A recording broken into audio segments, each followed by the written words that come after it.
निर्दोष पुरुष का वचन ही उस तत्व की उपलब्धि में शिवभूत है। और उससे पहले क्या कहा? मैं कौन हूँ, आया कहाँ से, और मेरा रूप क्या। हाँ, फिर आगे इसका संबंध। इसका विचार विवेक पूर्वक शांत होकर कीजिए। हाँ, पंडित टोडरमल जी ने रहस्यपूर्ण चिट्ठी में ये विधि बतलाई है, वही विधि है ये। समझे या नहीं समझ में आई? सब कुछ करते हो आप, लेकिन शांत होकर विवेक पूर्वक शांति से विचार नहीं करते हो। कैसे करते हो स्वाध्याय? बस अगर सामने ग्रंथ है तो उसको पढ़ते हो अथवा सुनते हो। ये दो काम तो करते हो, अच्छे से करते हो। प्रवचन बहुत बढ़िया से सुनते हो, नोट्स बहुत अच्छे बनाते हो, याद भी बहुत बढ़िया करते हो, और ग्रंथ भी खोल के पढ़ते हो। लेकिन ग्रंथ, प्रवचन या किसी के माध्यम से जो सीखा और समझा, उसका चिंतन, उसका विचार एकाग्र होकर शांति से नहीं करते हो। ऐसा करते हो नहीं करते? पूछो अपने आप से। कोई किताब नहीं, कोई ग्रंथ नहीं, कोई प्रवचन नहीं, बस शांति से बैठकर जो सीखा जो समझा, उसमें अपने उपयोग को लगाते हो या नहीं लगाते? कि नहीं लगता नहीं है, वही वही तो गड़बड़ हो रही है। क्या समझे? जहां समझ में आना है ना, वहां उपयोग नहीं लगता तुम्हारा। इसको क्षेपशम ज्ञान कहते हैं। जो हम पढ़ते हैं ना ग्रंथ से, यह उपदेश सुन के जो हम याद करते हैं, ये क्षेपशम ज्ञान है बस। अब इसके बाद जो करना है तुमको, वो आगे की लब्धियां हैं। प्रायोगिक विशुद्धि आदि ये आगे की लब्धियां हैं। कैसे होती है ये प्रकट? बहुत शांति से विचार करना पड़ता है, एकांत में, बार बार बार बार चिंतन करता है, क्या मेरा स्वरूप ऐसा ही है अथवा ऐसा है। अभी मैं तुमसे पूछूं कि तुम चैतन्य हो या शरीर हो, तो तुम झट कह दोगे मैं तो चैतन्य है, शरीर नहीं है। लेकिन तुमने एकांत में शांति से बैठ के विचार किया इस बात का कि मैं शरीर नहीं चैतन्य हूँ? क्या? पूछो। कि शांति से बिल्कुल एकदम एकाग्र कर, सोते सोते नहीं, नींद में नहीं। ये बिस्तर पे गए थे भैया, 5 मिनट पहले विचार कर रहे थे हम चैतन्य, फिर आंख लग गई। ऐसा नहीं। शांति से बिल्कुल बैठ कर, बैठ कर, लेट कर नहीं, बैठ कर। कि भैया इससे क्या फर्क पड़ेगा? बहुत फर्क पड़ेगा, तुम्हें मालूम नहीं है। तुम्हें मालूम चलेगा कि तुम्हारा उपयोग कितना स्थिर और कितना अस्थिर है। सबसे पहले तो तुम्हें ये पता चलेगी बात, अपने उपयोग का जो उछाल है ना, वो समझ में आएगा। उसकी रुचि क्या है वो समझ में आएगी। मैं कहाँ गलत हूँ ये बात समझ में आएगी। समझे या नहीं समझे? चलो शुरू करते हैं। नमो अरिहंताणम, नमो सिद्धाणम, नमो आयर्याणम, नमो छायाणम, नमो लोये सवसाहुणम।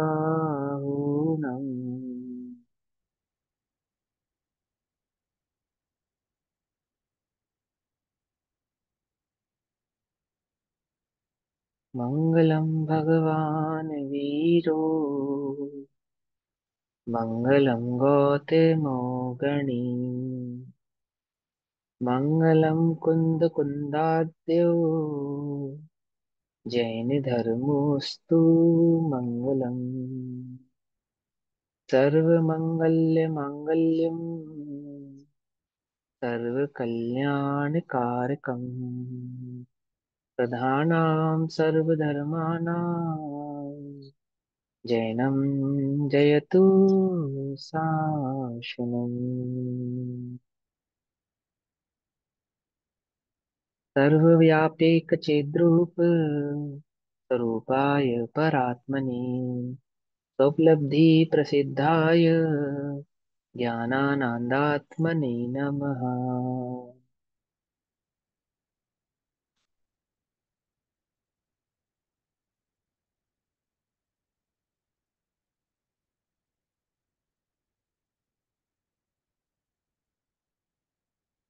हमारी दोपहर कालीन कक्षा का विषय चल रहा है श्री प्रवचन सारजी प्रमागम। श्री प्रवचन सारजी तो यार, प्रमागम का एक स्वाध्याय। चीज पहले पूछ लूं।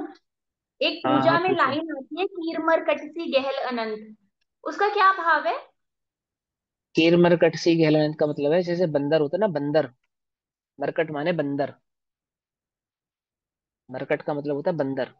ईद मरकटसी गहल अनंत, जैसे बंदर एक डाल से दूसरी डाल, दूसरी डाल से तीसरी डाल, ऐसे उछल कूद बहुत मचाता है, करता ना, और शांति से नहीं बैठता, ईर का मतलब है होता ना। है तोता। हाँ, तो उन दोनों में मरकट का क्या? मतलब तो तोता हाँ। टर टर टर टर टर टर करता रहता है, और बंदर इधर उधर उछलता रहता है। जैसे वे दोनों अपने कार्य में गहलता से, मतलब कि उस मोह भाव में ना, बंदर को खाने की बहुत लालसा रहती है, उछल कूद बहुत ज्यादा करता है। तोता जो होता है वो अपने टिकता नहीं एक जगह पे, टर टर करता रहता है। ऐसे ही इसका जो हमारा जो उपयोग है, तोते और बंदर की जैसा स्थिर नहीं रहता, अस्थिर ही रहता है ना। उसमें आसक्त रहता है पांच इंद्रिय के विषयों में। तो हमारी दोपहर कालीन स्वाध्याय का जो विषय चल रहा है, त्रिपुरचन सारजी प्रमागम के आधार से, गाथा नंबर 56, पेज नंबर 143, 143 नंबर का पेज है। भाव चल रहा है कि जो इंद्रिय ज्ञान है वह युगपत प्रवृत्ति नहीं करता है, और इसीलिए वह ज्ञान है ही है। क्योंकि सुख का कारण जो जो युगपत प्रवृत्ति नहीं करता, ऐसा ज्ञान सुख का कारण भी नहीं है। और मात्र वो युगपत प्रवृत्ति करता है इतनी सी बात नहीं है, क्योंकि वो इंद्रियों में आसक्त है, तो उस ज्ञान को यहाँ पे हे कहते हैं। क्या कहते हैं? पासौ रसौ य गंधौ वर्णौ सद्दौ य पोग्गलाहिन्ति अक्खाणं ते अक्खा जुगुवं तेनेव गृह्णन्ति। गंध वर्ण स्पर्श और रस शब्द सभी पौद्गलिक कहे, इंद्रिय गम्य तथापि इंद्रियां इनको युगपद नहीं ग्रहे। ठीक, इंद्रिय गम्य है, स्पर्श रस गंध वर्ण ये अपने विषय है इनके, और ये अपने विषय को भी एक साथ ग्रहण करती नहीं है। यह भाव इस गाथा में समझाया है और कहा है, इसीलिए वह ज्ञान जो इंद्रियों में प्रवृत्ति करे, वह ज्ञान ज्ञान नहीं, ये है, छोड़ देने योग्य है। अब इसी भाव को तात्पर्य वृत्ति टीका के आधार से हमें पढ़ना है, ठीक है ना। आचार्य कुंद कुंद देव के द्वारा कही गई 56 नंबर की गाथा, टीका तात्पर्य वृत्ति टीका में 58 नंबर की गाथा बन जाती है ना। 145 नंबर का पेज है, और यहाँ टीका का भाव समझेंगे। आचार्य अमरचंद्र देव की टीका हमने कल पढ़ी थी, आचार्य जयसेन देव की टीका हम आज पढ़ रहे हैं इस भाव के संदर्भ में। देखो एक बात समझो, जो प्रवचन सारजी परमागम का विषयभूत वस्तु है ना, वो कहीं कहीं पे क्लिष्ट जैसी फील हो सकती है आपको, कि थोड़ी मुश्किल लग सकती है। ठीक, कहीं कहीं पे। पहली बात तो वो मुश्किल नहीं है, बहुत आसान है और एकदम सरल। दूसरी बात, पिछली पिछली गाथाओं के भाव को भूलते जाओगे तो आगे आगे की गाथाओं का भाव स्पष्ट नहीं होगा। तो जो पहले गाथाएं पढ़ी हैं उन्हें अच्छे से समझो, और उनके साथ उनको कनेक्ट करके चलोगे ना, आगे की गाथा को कनेक्ट करके चलोगे, तो बिल्कुल एकदम हाथ पे रखे आंवले जैसा स्पष्ट होगा तुमको ये ग्रंथ। एक एक बात। अब दूसरी बात, एक ग्रंथ स्पष्ट नहीं करना, वस्तु स्वरूप को स्पष्ट करना है। ग्रंथ के माध्यम से वस्तु स्वरूप स्पष्ट होना चाहिए। अब तीसरी बात, वस्तु स्वरूप के माध्यम से दृष्टि का स्पष्ट होना अनिवार्य है। हमें हमारी जो श्रद्धा है, हमारी जो दृष्टि है, हमारा जो अभिप्राय है उस तत्व के संदर्भ में, वो भली प्रकार से अच्छे अच्छी तरीके से स्पष्ट हो जाना चाहिए। अपना कार्य समझ के कि ये मेरे कल्याण का मार्ग है, सिर्फ ग्रंथ पढ़ना है ऐसा नहीं, है ना। पंडित टूडरमल जी की भाषा में कहें तो इतना किया तो शाबाश कि तुमने समय निकाला, 1 घंटा यहाँ दिया, तुमने स्वाध्याय किया, उनकी जो शब्दावली थी उसको याद भी किया, उन शब्दों के अर्थ को भी समझा कि वो क्या कहना चाहते हैं, इतना किया तो शाबाश। परंतु स्वभाव की तरफ अपने उपयोग को नहीं जोड़ा, उस भाव को अपने अंतरंग में नहीं उतारा, उसका विचार नहीं किया, अनुप्रेक्षा नहीं की, उपयोग को वहां नहीं लगाया, तो फिर तो सारा का सारा काम व्यर्थ हो गया, है ना। तो ये तो पाठ ही तो हम अनंत बार हो गए ना। अब साधक होकर चलना है, ये बात समझ के चलनी है कि ये मेरे हित का मार्ग है, अभी नहीं तो फिर कभी नहीं।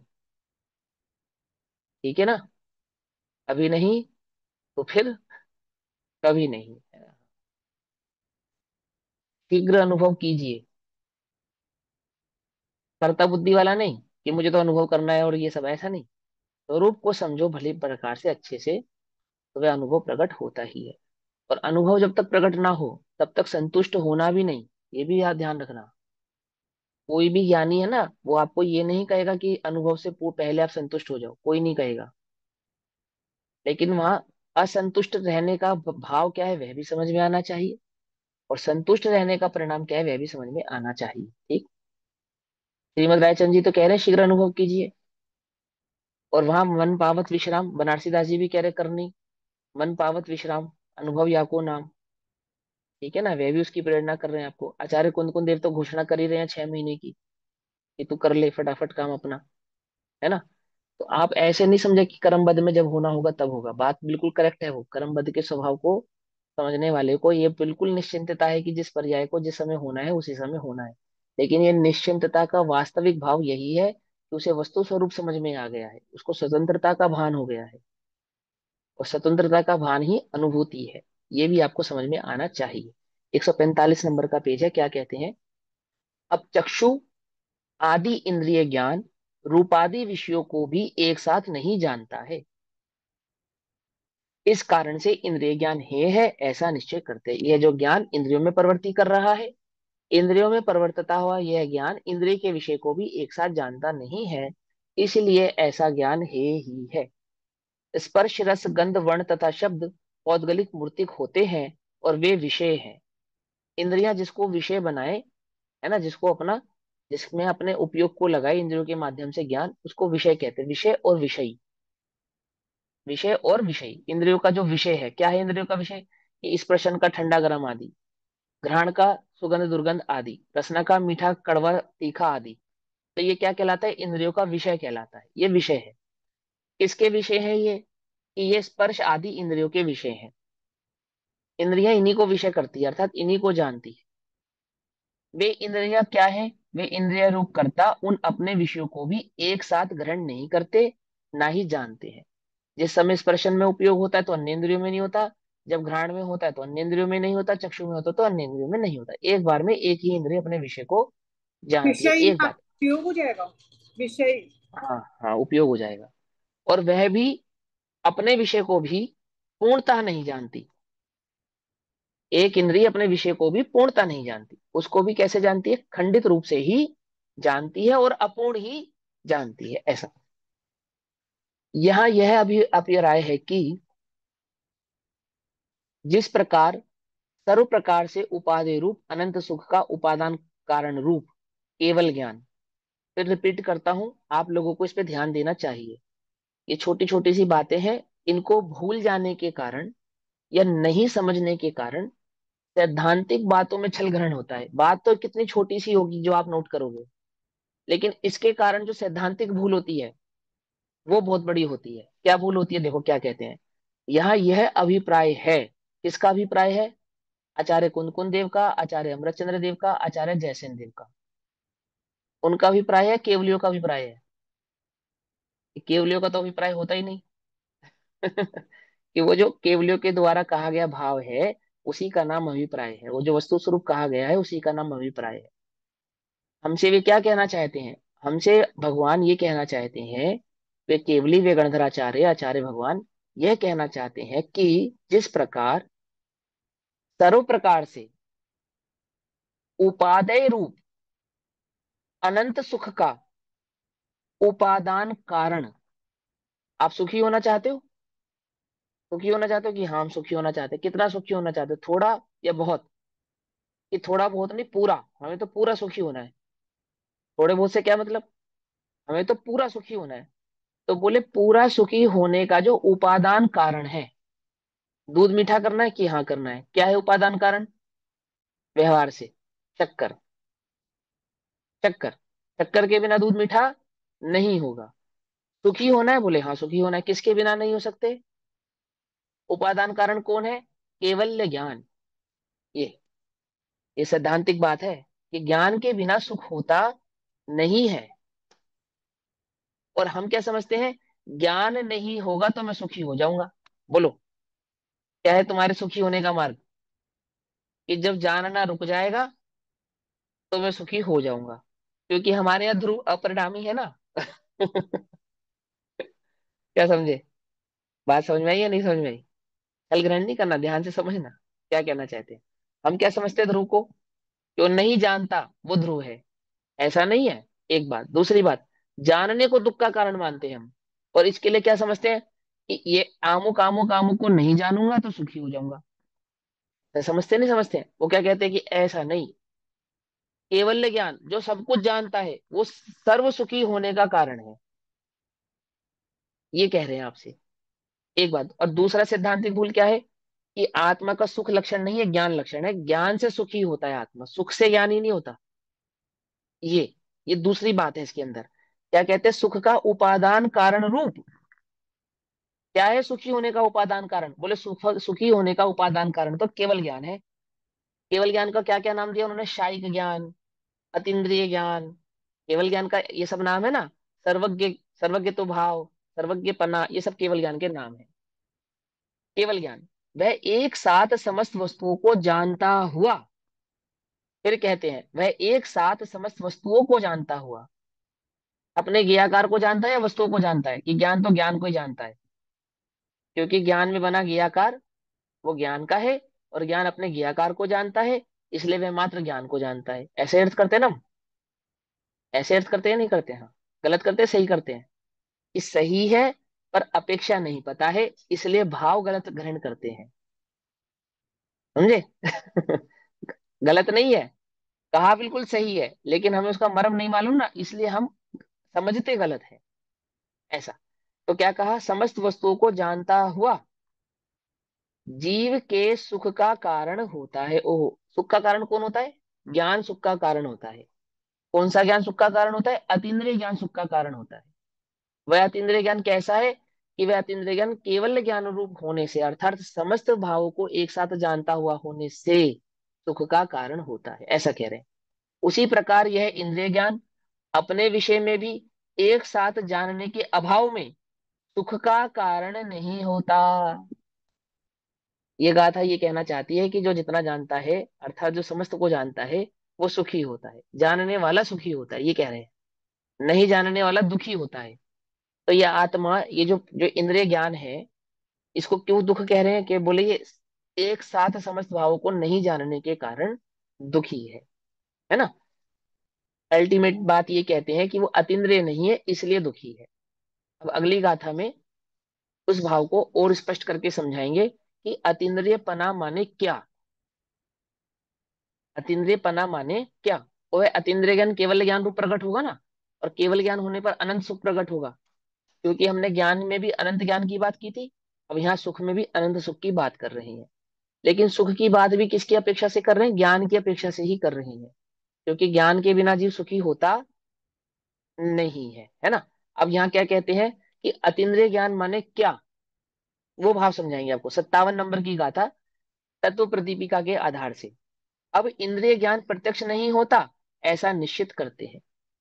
क्या निश्चित करेंगे? जो इंद्रिय ज्ञान है वो प्रत्यक्ष नहीं है, और जो प्रत्यक्ष नहीं है तो वो क्या नहीं है? वह सुख का कारण भी नहीं है। ऐसा अधिकार चल रहा है, सुखाधिकार, चर्चा कर रहे हैं ज्ञान की, ये ध्यान रखना। ठीक, क्या कहते हैं सुनो, 57 नंबर की कथा। परदवम ते अखा नेव सहावोत्यप्पणो भणिदा ओवलद्दम ते हि कद्धम पच्चखम अपणो होदी। आत्म स्वभाव नहीं है इंद्रियां। आत्मा का स्वभाव कैसा नहीं है?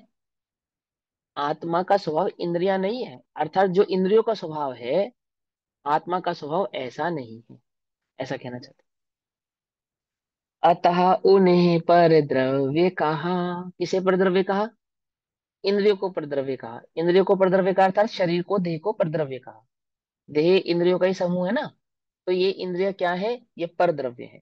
और ये पर द्रव्य को क्या मानता है? अपना मानता है।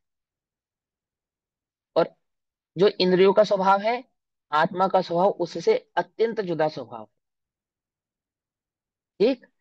तो आत्म स्वभाव नहीं है इंद्रियां। कौन सी इंद्रियां? कौन सी इंद्रियां? ये जिससे तुम सुन रहे हो, ये जिससे तुम देख रहे हो, क्या समझे? ये इंद्रियां जिन्हें तुम महसूस कर रहे हो, जिनमें तुम प्रवृत्ति कर रहे हो, इन इंद्रियों की बात कर रहे हैं। समझे नहीं समझे? पड़ोसी की नहीं बात कर रही है, तो तुम्हारा पड़ोसी तो है। ये बात तो सही है, लेकिन वो वही पड़ोसी है जिसको तुम अपना मान रहे हो। समझे? समझ रहे हो ना? नहीं समझ रहे हो? कौन सा पड़ोसी घर के बराबर में रहता है वो नहीं, ये शरीर पड़ोसी। ये देह पड़ोसी। इंद्रिय आत्म स्वभाव नहीं है इंद्रियां, अतः उन्हें पर द्रव्य कहा। उनसे जो उपलब्ध ज्ञान वह कैसे उन्हें प्रत्यक्ष भला। उन्हें वह कैसे प्रत्यक्ष हो सकते हैं? परद्रव्य से।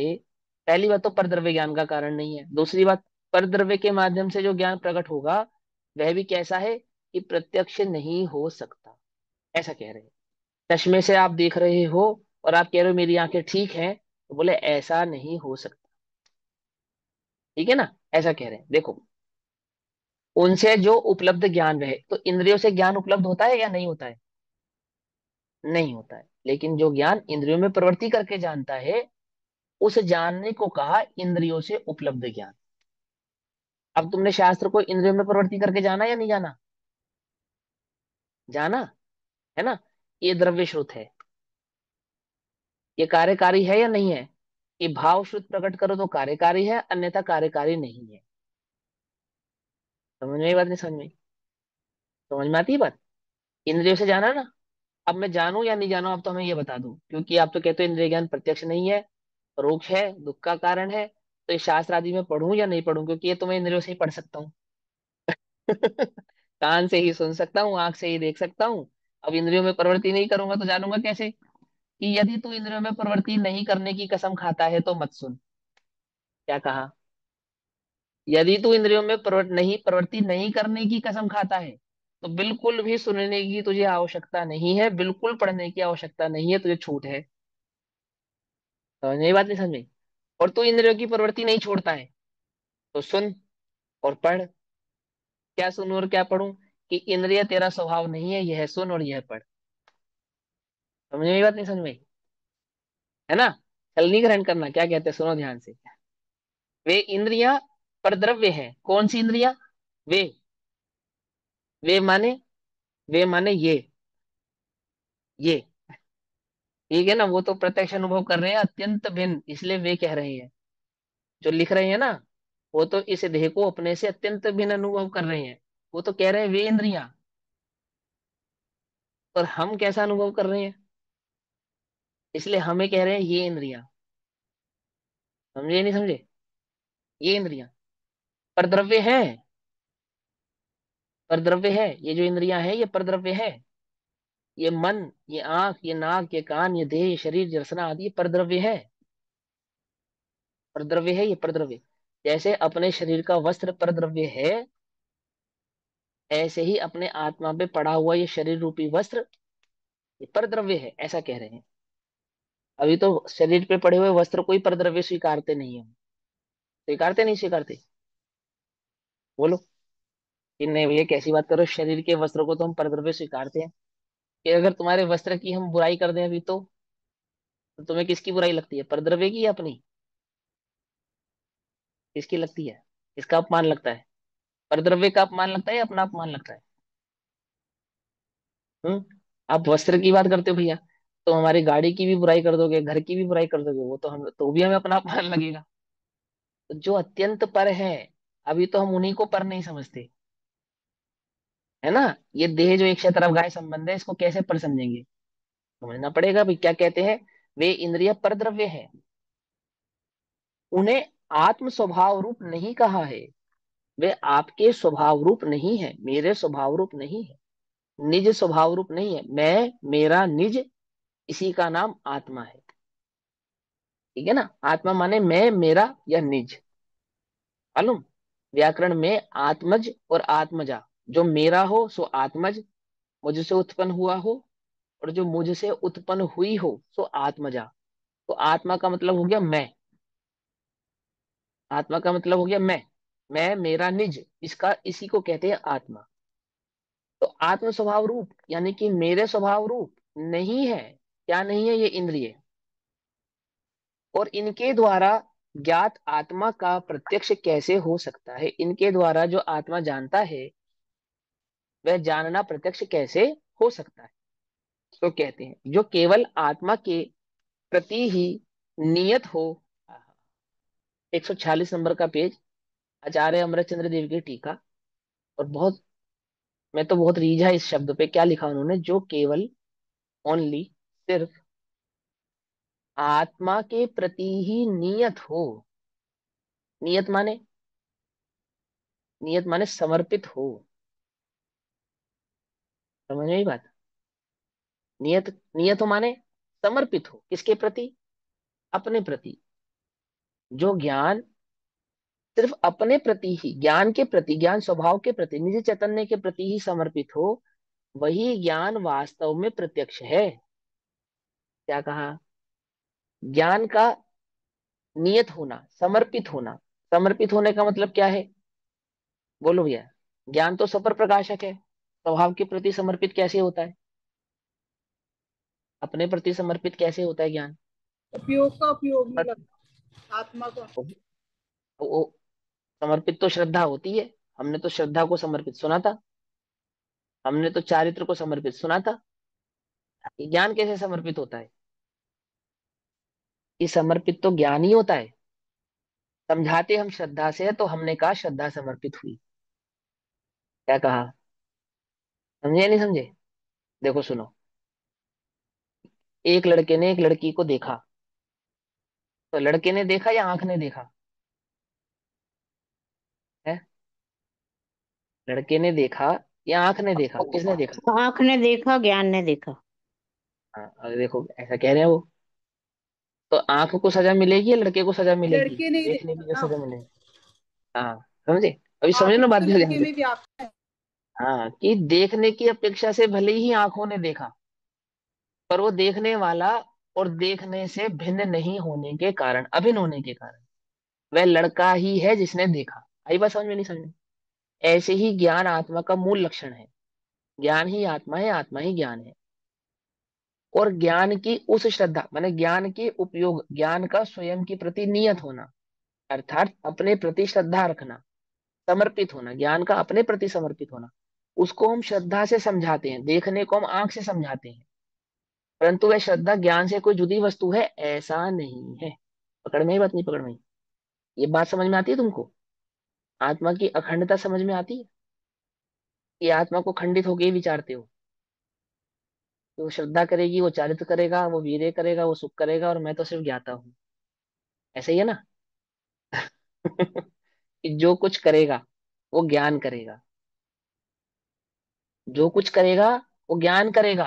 ये कैसी बात करते हो कि ज्ञान तो सिर्फ जानता है? कि हाँ जानता है, तो भी जो श्रद्धा करेगा वो ज्ञान करेगा, जो स्थिर रहेगा वो ज्ञान ही होगा, जो सुख का अनुभव करेगा वो भी ज्ञान ही करेगा, सब कुछ ज्ञान करेगा। ये बात और है कि वो लड़का सुनेगा कान से, देखेगा आंख से, सूंघेगा नाक से, चखेगा मुंह से, पर वो सूंघने, चखने, देखने आदि वाला वो लड़का ही है, कोई और नहीं है। वो श्रद्धा करने वाला, वो स्थिर रहने वाला, वो वेदन करने वाला, वो ज्ञान ही है। वो ज्ञान से अलग कोई वस्तु नहीं है। पकड़ में आ रही है बात? नहीं पकड़ में आ रही है? तो भैया श्रद्धा ज्ञान का अनुसरण करती है। श्रद्धा ज्ञान का अनुसरण करती है, बिल्कुल। ज्ञान, अरे श्रद्धा पूरा का पूरा आत्मा ज्ञान का अनुसरण करता है, सारे के सारे गुण ज्ञान का अनुसरण करती है। पूरा का पूरा आत्मा ज्ञान में समर्पित है। क्या कहा? पूरा का पूरा आत्मा कहाँ समर्पित है? एक ज्ञान में समर्पित है। ज्ञान ही आत्मा है, ज्ञान ही आत्मा है। समझे? है ना? तो देखो क्या कहते हैं, जो केवल आत्मा के प्रति ही नियत है,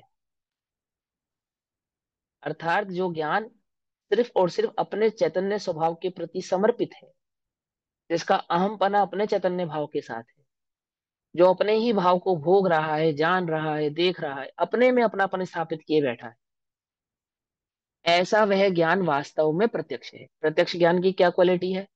कि वो अपने को समर्पित है। शक्ति तो है सौ पर प्रकाशक, सौ और पर दोनों को जानने की, परंतु वो समर्पित नहीं है पर को। नियत तो अपने में है, अपना है, अपने में है, अपने से है, अपने लिए है। जो भिन्न अस्तित्व वाली होने से परद्रव्यत्व को प्राप्त हुई है, जो परद्रव्य रूप है, जो भिन्न सत्ता वाली है, जिनका लक्षण ज्ञान नहीं है और जो चैतन्य से अत्यंत भिन्न है, क्या है वो?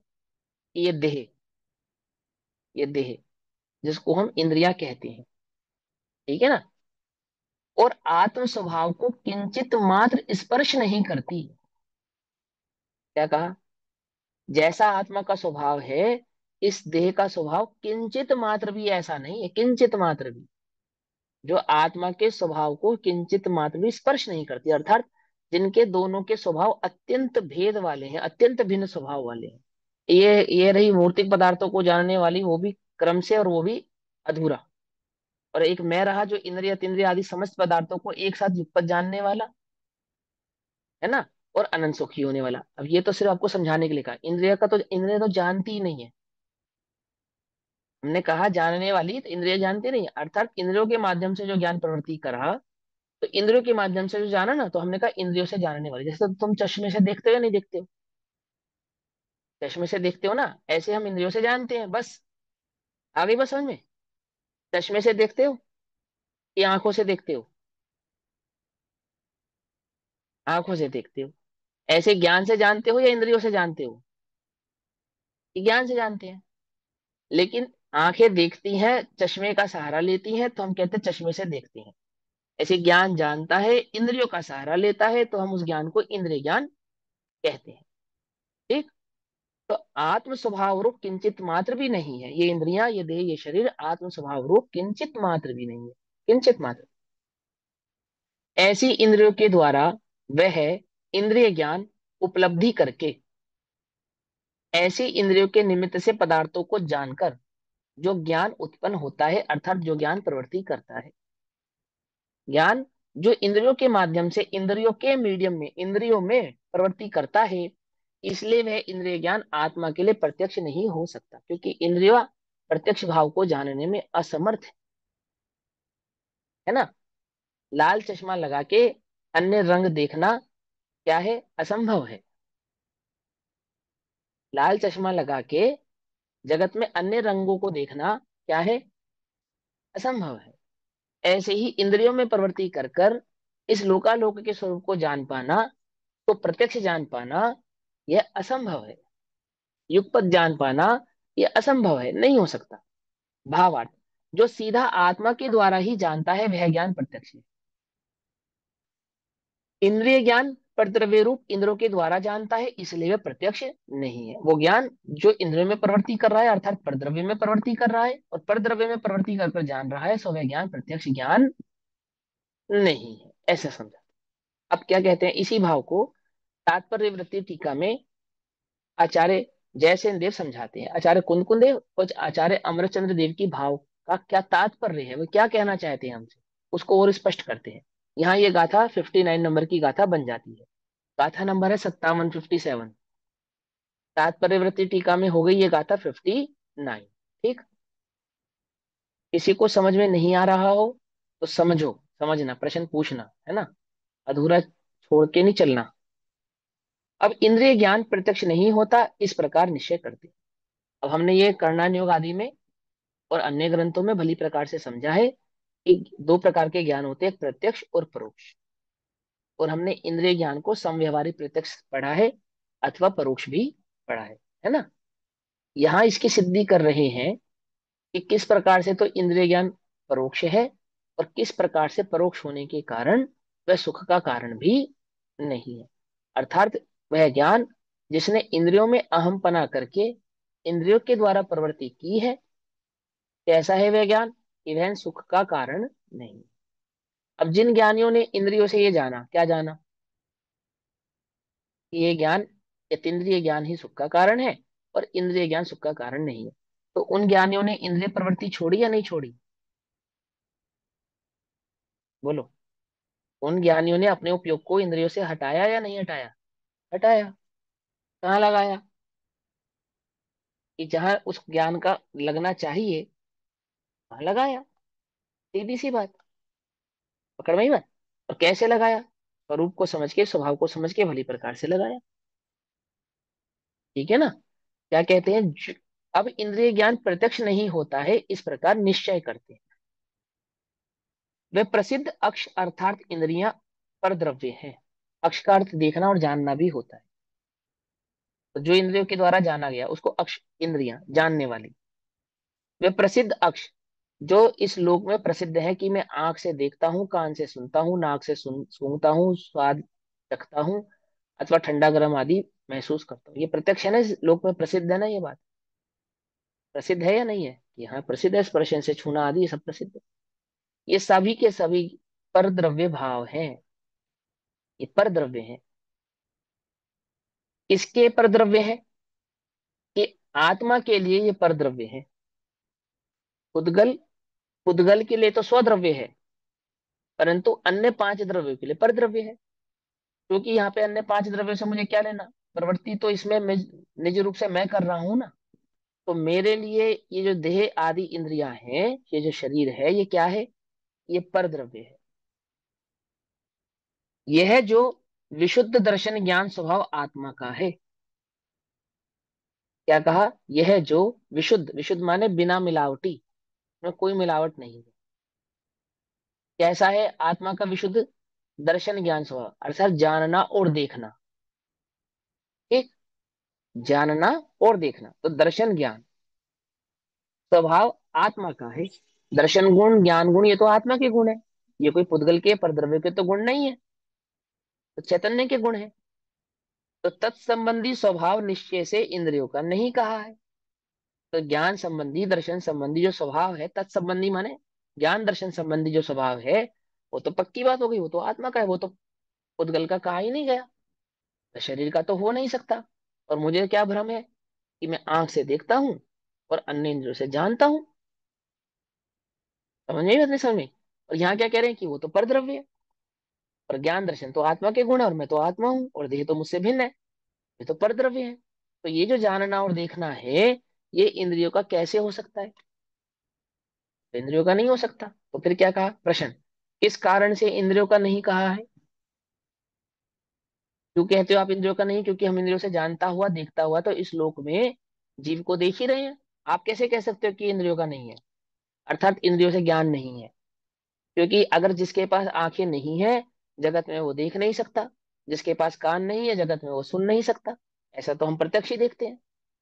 और आप कहते हो कि इंद्रियों से जो ज्ञान होता है वह ज्ञान नहीं है, ये ज्ञान इंद्रियों का नहीं है, इंद्रियों से ज्ञान नहीं है।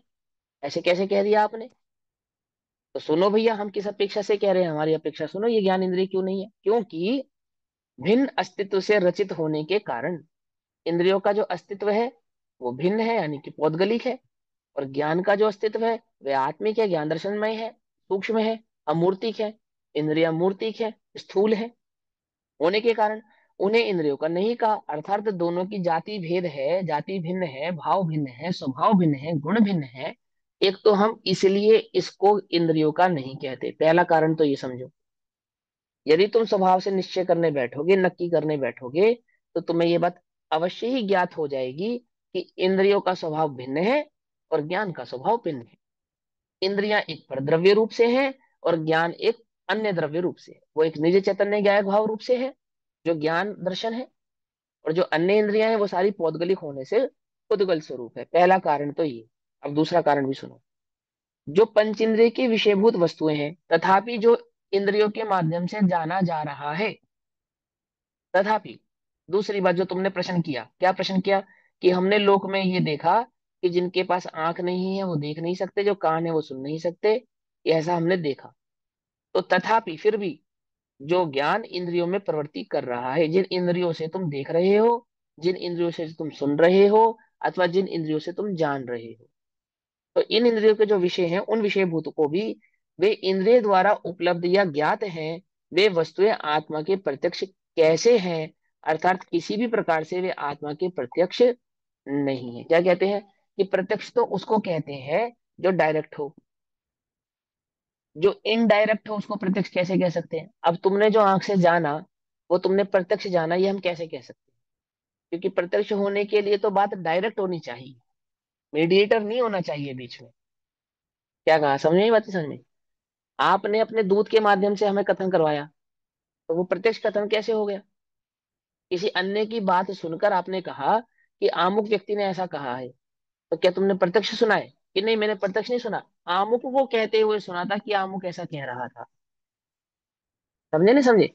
हमने एक्स व्यक्ति को सुना था कि वाई व्यक्ति ऐसी बात कह रहा था, तो एक्स के माध्यम से जो वाई की बात तुमने जानी, वो प्रत्यक्ष जानी या परोक्ष जानी? वो तो परोक्ष जानी। अब ज्ञान जो सीधा जानने और देखने का काम कर सकता है, वो ज्ञान जब इंद्रियों को माध्यम बनाकर जानने का और देखने का काम कर रहा है, तो हम उसको प्रत्यक्ष कैसे कह दें? वो तो प्रत्यक्ष नहीं है, वह तो परोक्ष है। फिर क्या कहते हैं, और इसी प्रकार अनेक मनोरथों की व्याप्ति के विषय में प्रतिपाद्य प्रतिपादक आदि विकल्प जाल रूप जो मन, वह भी इंद्रिय ज्ञान की तरह निश्चय से परोक्ष होता है। मन को भी परोक्ष ही कहते हैं। ठीक, ये मैं आपको कल की कक्षा में समझा चुका हूँ कि वो पांच इंद्रिया मात्र पांच इंद्रिया नहीं, उसमें मन को भी इंक्लूड करके चलना। कि कुछ लोगों को ऐसा लगता है कि मन से जो जाना गया सो प्रत्यक्ष है, पर ऐसा नहीं है। और इसी कारण से सदमस्त जीव की जो आत्मानुभूति होती है, उसको प्रत्यक्ष भी कहते हैं और परोक्ष भी कहते हैं। समझिए बात, उसको प्रत्यक्ष भी कहते हैं और परोक्ष भी कहते हैं। तो वो दोनों अपेक्षा हमें अच्छे प्रकार से क्लियर होनी चाहिए कि वो क्यों प्रत्यक्ष कही गई और क्यों परोक्ष कही गई। हम कई बार समझा चुके हैं, रिपीट करने की आवश्यकता मुझे लगता है कि नहीं है ना? भैया, चलो। जो यहाँ हाँ पे भी बोलो। हमने पढ़ा था विश्व दर्शन ज्ञान स्वभाव आत्मा का है, तो इसे हम ज्ञानोपयोग भी कह सकते हैं ना। ज्ञानोपयोग और और दर्शनोपयोग और दोनों। हाँ, ज्ञानोपयोग और दर्शनोपयोग कह दिया। जब हमने निमित्त नैमित्तिक खत्म कहेंगे तब हम उसे वो मतिशुद्ध, हाँ, मतिशुद्ध अवधि मना पर्याय कह देंगे। ये नहीं, भेद निमित्त होगा ना। नैमित्तिक नहीं, ये तो ज्ञान के छह उपशम के भेद हैं। हाँ, श्री ऑप्शन के भेद होगा तो वो कर्मों की हाँ जहाँ अपेक्षा लगेगी, हाँ, वहां कर्मों पे तो का ज्ञान के, हाँ वो तो ये, ये तो हो गए ज्ञान के तो भेद, ये इंद्रियों मतिश्रुत अवधि मन इंद्रियों पर। में प्रवृत्ति करेंगे तो हम ये इसे वो क्षयोक्षम भाव की अपेक्षा से कह देंगे। नहीं नहीं नहीं नहीं, क्योंकि अवधि और मन पर को तो प्रत्यक्ष माना गया है, तो फिर इंद्रियों में क्यों कहेंगे उसको, ऐसा थोड़ी। वो बात अलग है, वहां तो ज्ञान के छह उपशम की अपेक्षा से चर्चा चल रही है कि ज्ञान के जानने की जो हीनाधिकता है, उस हीनाधिकता की अपेक्षा से उस एक ज्ञान में पांच भेद करें, मतिश्रुत अवधि मन पर और केवल ज्ञान। और यहाँ जो चर्चा चल रही है वहां प्रत्यक्ष और परोक्ष की चर्चा चल रही है, अर्थात जो ज्ञान मीडियम के साथ प्रवृत्ति कर रहा है, जो पांच इंद्रियों को मीडियम बना के प्रवृत्ति कर रहा है, उसको परोक्ष कह रहे हैं। और जो डायरेक्ट जान रहा है उसको प्रत्यक्ष कह रहे हैं। ठीक, तो अभी आगे ये भी बतलाएंगे, क्योंकि देखो प्रत्यक्ष में भी वो बार बार अतीन्द्रिय की बात करते हैं, और अतीन्द्रिय में भी वो केवल ज्ञान की बात करते हैं। क्यों करते हैं? क्योंकि मात्र ज्ञान के प्रत्यक्ष होने से वो सुख का कारण नहीं हो जाता। अवधि ज्ञान प्रत्यक्ष ज्ञान है तो सुख का कारण थोड़ी है। और अवधि ज्ञान ही और मन पर ज्ञान भी प्रत्यक्ष ज्ञान है, तो उससे आत्मा को कोई सुख एक होता देश होगा तो ऐसा थोड़ी एक है। देश प्रत्यक्ष है ना वो, हाँ, सकल तो है तो प्रत्यक्ष प्रत्यक्ष नहीं है। ना। पर सकल प्रत्यक्ष नहीं है ना, सकल तो फिर प्रत्यक्ष वही बात, कारण है। हमने सकल और एक देश की तो बात ही नहीं की, हमने तो प्रत्यक्ष की बात की है। उसको कहेंगे अपूर्ण ज्ञान हुआ, अभी अपूर्ण ज्ञान है। नहीं, अपूर्ण नहीं, देखो मैं समझाता हूँ आपको, अपूर्ण की बात नहीं है। ज्ञान की पूर्णता और अपूर्णता, ठीक है ना? पूर्णता और अपूर्णता वो मति श्रुत अवधि मन पर और केवल की अपेक्षा से समझाते हैं। अभी यहाँ प्रत्यक्ष और परोक्ष की अपेक्षा चल रही है। वो कहते हैं कि जो ज्ञान डायरेक्ट होगा वो ज्ञान प्रत्यक्ष होगा, और प्रत्यक्ष ज्ञान सुख का कारण होगा। और जो ज्ञान इनडायरेक्ट होगा वो परोक्ष होगा, और परोक्ष होगा इसलिए वे दुख का कारण है, उसको हम सुख का कारण नहीं कहेंगे। तो कोई शंका उठा रहा है, मान लो मैं एक शंका उठाता हूँ कि मन है प्रेय ज्ञान और अवधि ज्ञान तो प्रत्यक्ष है ना। एक देश प्रत्यक्ष है भैया, वो तो एक देश है। अरे एक देश है तो प्रत्यक्ष ही। तो एक देश सुख के कारण होते होंगे, सर्वदेश नहीं होते होंगे। एक देश ही मान लो कि वे एक देश भी सुख का कारण नहीं होते। वे एक देश प्रत्यक्ष होने पर भी एक देश सुख के कारण होते हैं क्या? ये नहीं होते। तो फिर आप तो कह रहे हो प्रत्यक्ष सुख का कारण होता है। कि हमारा यहाँ प्रत्यक्ष कहने का तात्पर्य केवल ज्ञान से है। और प्रत्यक्ष कहने का तात्पर्य सिर्फ केवल ज्ञान से नहीं, उस ज्ञान से है जो नियत है आत्मा में, अर्थात जो समर्पित है आत्मा को। अवधि ज्ञान मन त्रय ज्ञान प्रत्यक्ष तो है, परंतु वह आत्मा को समर्पित नहीं है, ऐसा। भैया, सिर्फ अवधि और प्रत्यक्ष मन्य पर फर्क को जानते हैं तो प्रत्यक्ष होने के बाद भी सुख का कारण नहीं है, नहीं है। ऐसा? हाँ, और मोक्ष मार्ग में इन दोनों ज्ञानों की कोई बहुत विशेष आवश्यकता नहीं है, विशेष उपलब्धियां नहीं है, और इनकी विशेष आवश्यकता ही नहीं है, जरूरत ही नहीं है।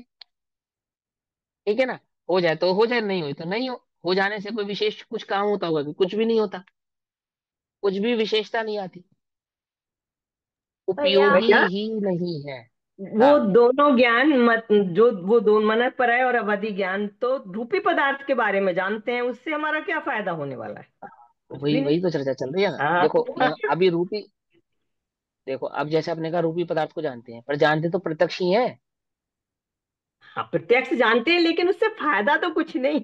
तो वही तो समझा रहे हैं कि प्रत्यक्ष होना मात्र नहीं। हम यहाँ प्रत्यक्ष कहने का तात्पर्य जब हम कहते हैं तो तुम ये छल ग्रहण मत करना कि हमारा उद्देश्य सिर्फ प्रत्यक्ष से है। हमारा उद्देश्य से उस प्रत्यक्ष से है जो अपने आत्म भाव को नियत यानी कि समर्पित है, उस प्रत्यक्ष से है, ये कहना चाहते बिल्कुल बिल्कुल। हैं। और स्व संवेदन जो आत्म अनुभूति होती है वह मति शुद्ध ज्ञान की संवेदन प्रत्यक्ष, स्व संवेदन प्रत्यक्ष होती है ना, इसलिए वो सुख का कारण होती है। मैंने ज्ञान कौन सा सुख कर है, जो अपने को समर्पित है वह सुख कर है, एक बात। और जो ज्ञान अपने को समर्पित है उसे तुम प्रत्यक्ष ही जानना, ऐसा। निचली भूमिका में स्वसंवेदन प्रत्यक्ष, और केवल ज्ञान भूमिका में सकल प्रत्यक्ष। पकड़ में ही बात नहीं, पकड़ में ही वो भैया प्रत्यक्षता के भाव को समझा रहे हैं। हाँ बोलो। मतिश्रुत ज्ञान जो है वो प्रत्यक्ष है, नहीं मतिश्रुत नहीं, ज्ञान परोक्ष है। परोक्ष है। हाँ मतिश्रुत परोक्ष। ज्ञान परोक्ष है और अवधि हाँ मने पर ही प्रत्यक्ष है। प्रत्यक्ष पर है। दोनों में फिर सुख क्यों नहीं है? दोनों में पर मतिश्रुत ज्ञान ही सुख का कारण बनता है जब खुद को समर्पित हो जाता है। ऐसा हाँ, क्यों? क्योंकि प्रत्यक्ष मतिशुद्ध ज्ञान रूपी, मतिशुद्ध ज्ञान आत्मा में स्थिर होने की योग्यता रखते हैं। अर्थात उनका वो है, उनके जो जानने का भाव है ना, वे रूपी और अरूपी अनुमान से अरूपी आदि पदार्थों को जानने की सामर्थ्य भी उस मतिशुद्ध ज्ञान में है। आत्मा रूपी है ना, रूपी हम्म, आत्मा सूक्ष्म आत्मा है, तो अपने चैतन्य ज्ञायक भाव को अनुभव करने की सामर्थ्य उस मतिशुद्ध ज्ञान में। इसलिए तो वह सुख का कारण बन जाता है। मतिशुद्ध ज्ञान नहीं बनता सुख का कारण, सुख का कारण तो ज्ञान ही बनता है।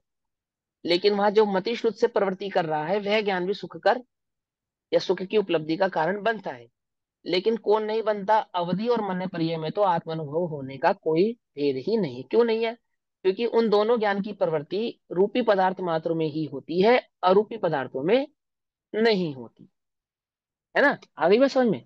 और केवल ज्ञान कैसा है? वह तो रूपी अरूपी आदि का कोई भेद ही नहीं है, वो तो समझ तो एक साथ जानने वाला है। इसलिए यहाँ पे एक विशेषण लगाया, नियत, जो अपने को नियत है, अर्थात जो अपने को समर्पित है। इस विशेषण को इसलिए लगाया यहाँ पर। आई बात समझ में? अगर एक छोटा सा शब्द भी जोड़ा ना, नियत, अपने को नियत है अर्थात अपने को समर्पित है, तो उसके पीछे एक बहुत बड़ा लॉजिक है। इसलिए कह रहे हैं हम आपसे, है ना ऐसा। तो देखो क्या कहते हैं। और उसी प्रकार अनेक मनोरथों की व्याप्ति के विषय में, अर्थात जो बहुत प्रकार के मनोरथ यानी विकल्पों में उलझा हुआ है, यह बहुत प्रकार के विकल्पों को जानने वाला है, ऐसा वह जो प्रतिपाद्य प्रतिपादक आदि विकल्प जाल रूप जो मन है ना, वह भी इंद्रिय ज्ञान की तरह निश्चय से परोक्ष होता है। जैसे इंद्रिय परोक्ष है, ऐसे मन के साथ व्याप्ति करने वाला वह ज्ञान भी परोक्ष ही जानना। तुम ऐसा मत समझ लेना कि मन का विकल्प तो प्रत्यक्ष हो गया और इंद्रियों का विकल्प परोक्ष हो गया, ऐसा नहीं। ऐसा जानकर क्या करना चाहिए? क्या करूं मैं? अब तुमने मुझे ऐसा बता दिया तो, कि सकल एक अखंड प्रत्यक्ष प्रतिभासमय परम ज्योति कैवल्य ज्ञान के कारण रूप, कारण रूप, क्या कहा था? एक कारण है, एक कार्य है। एक कारण है, एक कार्य है। कारण रूप कौन है? शुद्ध स्व शुद्धात्म स्वरूप की भावना से उत्पन्न, अर्थात शुद्धोपयोग कारण है केवल्य ज्ञान प्रकट होने का। केवल्य ज्ञान प्रकट होने का, कौन से केवल्य ज्ञान? जिसको हम प्रत्यक्ष, शाहिक और अतीन्द्रिय कह रहे हैं। वह अतीन्द्रिय ज्ञान कैसा है? कि वह अतीन्द्रिय ज्ञान अतीन्द्रिय आनंद को देने वाला है, अतीन्द्रिय सुख को देने वाला है, अतीन्द्रिय सुख का परिचायक है। तो मैं क्या करूं? कि उस कारण को, उस कार्य को प्रकट करने का जो कारण है, क्या कहा? अतीन्द्रिय ज्ञान को प्रकट करने का कारण, अतीन्द्रिय सुख को प्रकट करने का जो कारण है, क्या है वो कारण? कि शुद्धोपयोग। आत्म भावना यानी शुद्धोपयोग। शुद्धोपयोग क्या है? कि अपने आत्मा का अनुभव करना। क्या होगा उससे? अतीन्द्रिय ज्ञान प्रकट होगा, ऐसा कह रहे हैं। तो कहते हैं कि उसका जो कारण रूप है ऐसा स्वशुद्धात्म स्वरूप की भावना से उत्पन्न, अर्थात शुद्धोपयोग से उत्पन्न। भावना से उत्पन्न करने का तात्पर्य ये मत समझना ये मैं आपको स्पष्ट बतला रहा हूं, मैंने स्वयं अपने कानों से सुना है। इस स्वरूप की भावना कहने का तात्पर्य यह है कि अपने आत्मा का चिंतन कर रहे हो, अपने आत्मा का मैं प्रभु हूँ, मैं शुद्ध आत्मा हूँ, मैं आदि आदि हूँ। ये जो तुम निरंतर भावना भा रहे हो, इससे तुमको केवल ज्ञान या शुद्धोपयोग या आत्म दर्शन प्रकट हो जाएगा। इस लाइन का यह अर्थ नहीं है। जब आचार्य जयसेन देव शुद्धोपयोग या आत्म भावना की बात करते हैं, जब वो कहते हैं आत्मा की भावना, तो वहां आचार्य जयसेन देव का कहने का मतलब शुद्धोपयोग होता है। आई बात समझ में? पकड़ में ही वाच्यवाचक संबंध क्यों समझे जाते हैं? इसलिए समझे जाते हैं कि किस व्यक्ति ने क्या बात कही है और उस व्यक्ति की उस बात के कहने का क्या मतलब होगा। जब वेदांती कहेगा आत्मा, तो उसका मतलब क्या होगा? कि उसका मतलब यह होगा कि वे अद्वैत ब्रह्मवादी आत्मा की बात करता है। जब वेदांत कहेगा आत्मा, तो वह द्वैत ब्रह्मवादी आत्मा की बात करता है। जब सांख्य कहेगा आत्मा, तो वह अपरिणामी कूटस्थ आत्मा की बात करता है। लेकिन जब कहेगा जैन आत्मा, तो द्रव्य गुण पर्याय युक्त उत्पाद व ध्रुव युक्त सत्तम उस आत्म वस्तु की वे बात करता है, जो अनंत गुणात्मक और असंख्यात प्रदेशी है। अंतर समझ में आया? नहीं समझ में आया? आया ना? ऐसे ही जब आचार्य जयसेन देव कहते हैं आत्मा की भावना,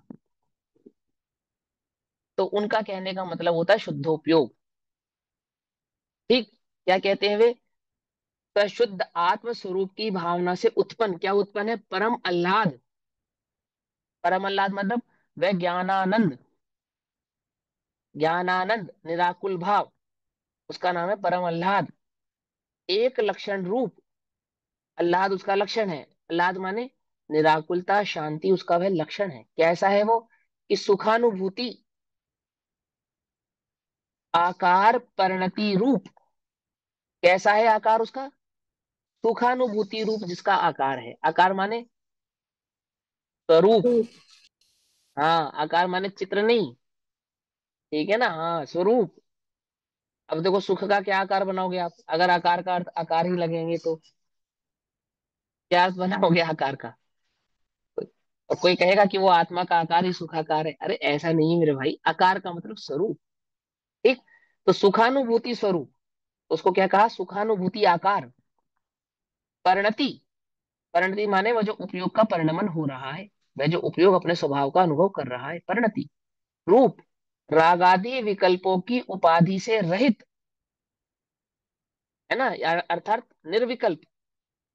क्या हुआ? स्वयं संवेदन ज्ञान की भावना करना चाहिए, अर्थात शुद्धोपयोग प्रकट करना चाहिए, ऐसा यहाँ अभिप्राय है। क्या कहते हैं? इस ज्ञान की प्रवृत्ति इंद्रियों में नहीं करनी चाहिए, एक आत्मा में ही सदैव लगाए रखना चाहिए, ऐसा हम तुमसे कहना चाहते हैं। तुम अधिक इंद्रियों के व्यापार में अपने उपयोग को मत लगाओ। तुम अधिक अपने उपयोग को इस इंद्रियों के पद प्रति समर्पित मत करो। तुम तो अपने ज्ञान उपयोग को अपने प्रति समर्पित करो। हमारी तो तुमसे ऐसी भावना है। क्यों? यदि तुम्हें अतीन्द्रिय आनंद चाहिए, तो वह अतीन्द्रिय ज्ञान ही सुख का, अर्थात अतीन्द्रिय आनंद का कारण है। और वह अतीन्द्रिय ज्ञान क्या है? कि वह अतीन्द्रिय ज्ञान और कुछ नहीं, शुद्धोपयोग ही है। शुद्धोपयोग से प्रकट होने वाला भाव ही है। ऐसा। आई बात समझ में? अब अब परोक्ष और प्रत्यक्ष के लक्षण बतलाते हैं। अब 58 नंबर की गाथा में क्या समझेंगे? परोक्ष किसको कहना और प्रत्यक्ष किसको कहना, कि भैया ये तो करना जो पढ़ा रहे हैं हमको है। मत शुद्ध ज्ञान के भेद प्रतिभेद पढ़ा रहे हैं। ये तुम्हें वस्तु स्वरूप समझा रहे हैं, और ठीक प्रकार से वस्तु स्वरूप समझाकर तुम्हें बतला रहे हैं कि किस ज्ञान को तुम ज्ञान समझो और किस ज्ञान को ज्ञान होने पर भी ज्ञान मत समझो। ऐसा कहेंगे। कौन सा ज्ञान तो उपादेय है और कौन सा ज्ञान ज्ञान होने पर भी हे है, उपादेय नहीं। अपने ज्ञान की इस पर्याय को, प्रति समय की पर्याय को क्या मत करो? हे मत करो। कहाँ लगाओ? उपादेय भाव में लगाओ, हे भाव में मत लगाओ। हे में आसक्त मत रहो। कहाँ कहाँ जाओ? अपने उपयोग को उपादेय भाव में लगाओ। ऐसी प्रेरणा कर रहे हैं आपसे। अब 58 नंबर की गाथा, 58 नंबर की गाथा कहते हैं, 147 नंबर के पेज पर। समय हो गया लेकिन गाथा पढ़ते हैं ना। जम पर दो विणाणम तम तु परोक्षम तिभणीदम मठ्ठेषु यदि केवलेन नादम अवधीः जीवेन पच्चखम पर निमित्त से होता है जो पर पदार्थ संबंधी ज्ञान। ये हमें तो आपकी बात समझ में नहीं आती। सुख की भी तो कुछ बात करो ना। ज्ञान ही ज्ञान की बात क्यों करते हो, बार बार ज्ञान की बात करते हो। अब 58 नंबर की गाथा गई सो इसमें भी ज्ञान की बात कर रहे हो। अधिकार चलाते हो सुख का है।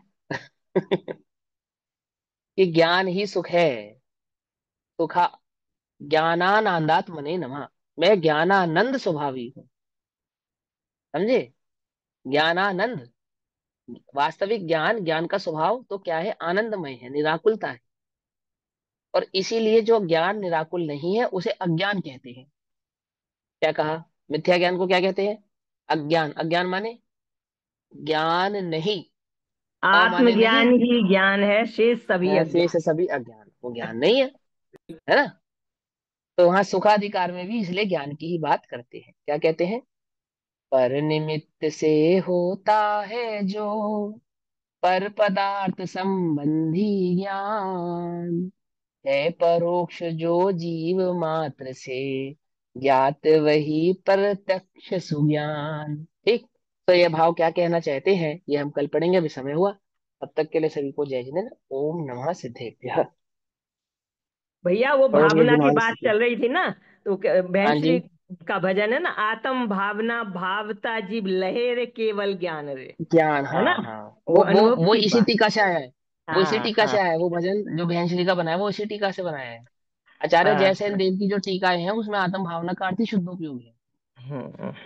ठीक है ना। आत्म भावना का वो अर्थ नहीं है जो हम जर्नली समझते हैं, भावना भाना अनुप्रेक्षा वाला, वो नहीं है यहाँ अर्थ। ठीक। चलो जिनवाणी स्तुति पढ़ो। चरणों में आप प्रणाम, हे द्वादशांग वाणी, मस्तक झुका रहा हूँ, हे द्वादशांग वाणी। मिथ्यात्व को नशाया, निज तत्व को प्रकाशा, आपा पराया भाषा, हो भानु के समानी। शत द्रव्य को बताया, सात्वाद को जताया, भवबंध से छुड़ाया, सच्ची जिनेन्द्र वाणी। त्रिपुचार मेरे मग में, जंजीर डाले पग में, ठाड़े है मोक्ष मग में, तरकार वो सुठानी। दे ज्ञान मुझको माता, इस जग से तोड़ू नाता, होवे सुदर्शन साता, नहीं जग में तेरी सानी। चरणों में आ पड़ा हूँ, हे द्वादशांग वाणी, मस्तक झुका रहा हूँ, हे द्वादशांग वाणी। नमो अरिहंताणं, नमो सिद्धाणं, नमो आर्याणं, नमो वज्रायणं, नमो लवे सर्वसावनं। नमो अरिहंताणं, नमो सिद्धाणं, नमो